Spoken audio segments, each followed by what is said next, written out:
Not giving me a notification that I'm live. There we go. Don't know how long I've actually been live because it took that long. Hello.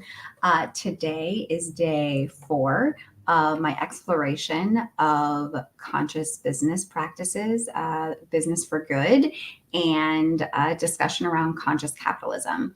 The first couple of days, I did a deeper dive into what is conscious capitalism? Why does it matter? I'm not going to keep doing that every day. So if you missed that, go back to letters A and B or check out the description of this video because there's a little bit of information there too. But we're going to dive right in today to a discussion about what are the best practices for diversity and inclusion. We're not going to have a deep conversation about that on the live. I'm hoping that conversation will get started because of what I'm about to share. For those who are catching this for the first time, this is Storytime with CQ. CQ is me, and this is letter D, the 26-day journey for business for good. So I'll leave that up there for a minute as I continue to talk. And we are using this source material, ABCs of Conscious Capitalism for Kids. So this is obviously through the lens of speaking to children. So please keep that in mind. I'm not calling you a child. I am just trying to make sure that if you are not, no matter where you are in your existence on this planet, in years, that we can have an accessible way to talk about this. And I think it's a really interesting lens to be doing it through material that was created to help children understand this topic. So the ABCs of Conscious Capitalism for Kids. D is for diversity and inclusion. This quote, I'm going to tell you there's a word in it that I struggle with, so we'll see how it comes out. Just bear with me. The quote is, inclusion and diversity are inextricably linked. If diversity is the thread, then inclusion is the needle. And that quote is from the Council of Fashion Designers of America. So let's keep going, and I'll read you about diversity and inclusion through the lens of conscious capitalism. Take a moment to think about the neighborhood you live in or the school that you go to. What do you notice about the people that surround you? Are they all the same, or do they have different experiences that help them see the world in a different, unique way? One of the most wonderful things about the world is that we live in is that there are so many different types and kinds of people. And while noticing these differences is important, it's even more important to understand, accept, and include people with different experiences and views within your company. So I'm going to pause. I try to not do too much commentary, but I can't help myself. So a few things that I really love about how this addresses this topic is that it says that noticing these differences is important. I think that there are times in which we have been taught a false narrative that we are supposed to act like we don't see differences, but that actually, from my point of view, diminishes the value of those unique perspectives and lived experiences. And so it's okay to notice differences and even talk about them as long as it's kind and respectful and thoughtful, and making sure that we recognize that it's not just important to notice them, but that we are accepting, understanding, and including people. Well, in order to accept and understand and include them, we have to get to know them and be open to the differences. So I'm going to keep going. Conscious businesses believe that diversity and inclusive culture make their businesses better. Yeah, definitely. Let's take a look at what these two terms mean. Diversity describes the difference between people.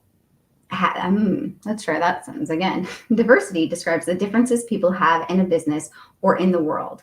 This sometimes can be referred to as the mix. Now, I will sidebar commentary again that obviously, depending on where we live in the world, there may be more diversity than others. Like, I live in Chicago. I'm very fortunate that I live in a giant city with lots of different diversity. But I also grew up in a town where there was more of a homogenous community. Not to say there wasn't a lot of, how do I say that? Not that there wasn't diversity there. And some diversity is not as apparent as others. And some people feel like they have to mask some of their diversity to fit in more in a homogenous community. But I just wanted to address that. The next part is inclusion. Inclusion is the act of requesting and welcoming. So listen to that. Requesting and welcoming. So actively inviting is how I read that. Requesting and welcoming diversity and creating an environment where all different kinds of people can grow and succeed. So inclusion is not just about acceptance. It's about all of those pieces. Okay, so much commentary. I'm sorry. Let's keep reading. In other words, diversity is what you have and inclusion is what you do with it. Now, more commentary. Diversity is what you have. I think if you intentionally create space for diversity, you don't automatically just have it depending on where you are and where you live and the places that you work. I'm going to walk that back. There's always diversity. To what degree there is diversity and how open people are, like I already said, varies, right? Conscious capitalists believe that diversity and inclusion are good things and that with them, your business will perform better, be a more engaging place to work, and create more profit. It's not always easy to be diverse, however. Just because you want to hire lots of different types of people at your company does not mean different types of people will apply. Important note. Businesses need to work hard to become the type of companies where all kinds of people want to work. They also need to make sure that they make it possible for people from different backgrounds to apply. A diverse workplace helps people of all kinds find jobs they love. Because of this, more customers will want to buy from them from a diverse business because they see people like themselves. Okay, so, and I always like to show that there's pictures here. And as this was written for kids, it does have, and it's like a interactive kind of book. So create as many varieties of butterflies under the umbrella that you can see, use different colors and get creative. How many different kinds of butterflies can be included in the shelter from the rain? So I will continue this conversation in the comments, but I would love to hear what are some of the best practices that you've seen companies utilize for diversity and inclusion, because like this says, just because we want people to apply and we say they're welcome, it takes a lot more than that in order to cultivate a culture of diversity and inclusion inside a business. So I'm going to share some of the things that I do, and I'm excited to learn from the things that you may be able to share and I can learn from. And I'm open to hearing the things that people have seen or you have tried that have not worked out, because we all know that sometimes well-intended actions do not have the desired outcomes, right? So excited to keep this conversation going and learn from you all about best practices for diversity and inclusion in your companies. I'll catch you later when we come back for letter E tomorrow, which is going to be about equality and equity, which I believe is going to be nicely linked to this topic.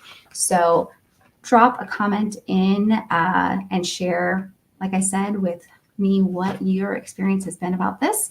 And I'm excited to have a conversation with you as we wrap up this live today. Bye.